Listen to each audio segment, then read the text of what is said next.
Hi friends, அனைவருக்கும் வணக்கம். ஒன்றுக்கு மேற்பட்ட வங்கி கணக்குகள் இருந்தால் ரூ. 10,000 வரைக்கும் அபராதம் விதிக்கப்படும். எதனால் விதிக்கப்பட போகிறாங்க? ரூ. 10,000 எதுக்கு சார்? நான் தான் 4 அக்கௌண்ட் வச்சுருக்கேன், 5 அக்கௌண்ட் வச்சுருக்கேன். எனக்கு எதுக்கு சார் ரூ. 10,000 அபராதம் கொடுக்கணும்? நான் என்ன சார் பண்ணேன்னு சொல்லிட்டு கேட்பீங்க. ஆனால் bank reserve bank of India இந்த அறிக்கையை கொடுத்துருக்காங்க. என்ன காரணம் பார்த்தீங்கன்னாக்கா, ரிசர்வ் பேங்க் ஆஃப் இந்தியா பார்த்தீங்கன்னாக்கா, இதற்கு ஒரு சுற்றறிக்கை கொடுத்துருக்காங்க. அந்த சுற்றறிக்கை என்னன்றத பார்க்க போகிறீங்க. வீடியோ ஸ்கிப் பண்ணாமல் பாருங்கள். வீடியோ பிடிச்சிருந்தா லைக் பண்ணுங்கள், கூடிய சப்ஸ்கிரைப் பண்ணுங்கள். வாங்க வீடியோக்குள்ளே போகலாம். ஒரு தனிநபர் ஒன்றுக்கு மேற்பட்ட வங்கி கணக்குகள் வைத்திருக்கலாம். ஆனால் பயன்பாட்டிலே இல்லாத வங்கி கணக்குகள், அதாவது நான் ஒரு 4 அக்கௌண்ட் வச்சுருக்கேன் சார். அந்த 4 அக்கௌண்ட்டில் 3 அக்கௌண்ட் தான் சார் நான் கரெக்டாக யூஸ் பண்ணின்னு இருக்கேன். 2 அக்கௌண்ட் நான் எந்த ஒரு பரிவர்த்தனையுமே பண்ணலை சார். அதனால் என்ன பண்ணுறாங்கன்னா, அந்த வங்கி கணக்கை பராமரிக்காத வங்கி கணக்கில் க்ளோஸ் பண்ண சொல்லியிருக்காங்க. எதனாலனா, நீங்கள் பயன்படுத்த முடியாத 5 அக்கௌண்ட் வச்சுருக்கு சார், 6 அக்கௌண்ட் வச்சுருக்க சார், வச்சுக்கலாம். ஆனால் வங்கி கணக்கை பராமரிப்பு செய்யணும்னு சொல்லியிருக்காங்க.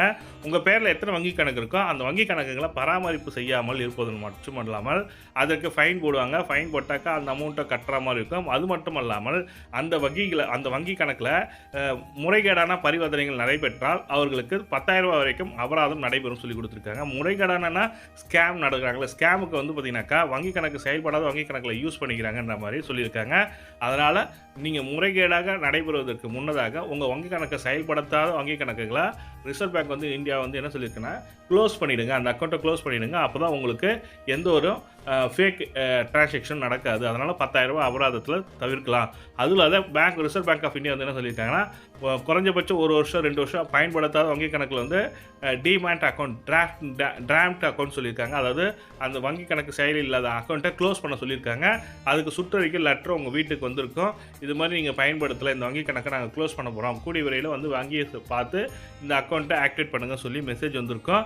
அப்படி மெசேஜ் வந்ததுன்னா டேரெக்டாக பேங்க்குக்கு போயிட்டு அந்த அக்கௌண்ட்டு வேணான்னா க்ளோஸ் பண்ணிவிடுங்க. அப்படி இல்லைன்னா Aadhaar card, pan card update பண்ணதுக்கு எழுதி கொடுத்துட்டு வந்தீங்கன்னாக்கா உங்கள் அக்கௌண்ட்டு ஆக்டிவேட் ஆகிடும். இதுதான் ரிசர்வ் பேங்க் ஆஃப் இந்தியா கொடுத்துருக்க ஒரு சூப்பரான சுற்றறிக்கை. ரூ. 10,000 அபராதத்திலேருந்தும் மினிமம் பேலன்ஸ் மெயின்டைன் பண்ண ஃபைன்லேருந்தும் தப்பிக்கணும்னு நினைக்கிறவங்க கண்டிப்பாக இதை பின்பற்றுமாறு கேட்டுக்கொள்ளப்படுகிறது.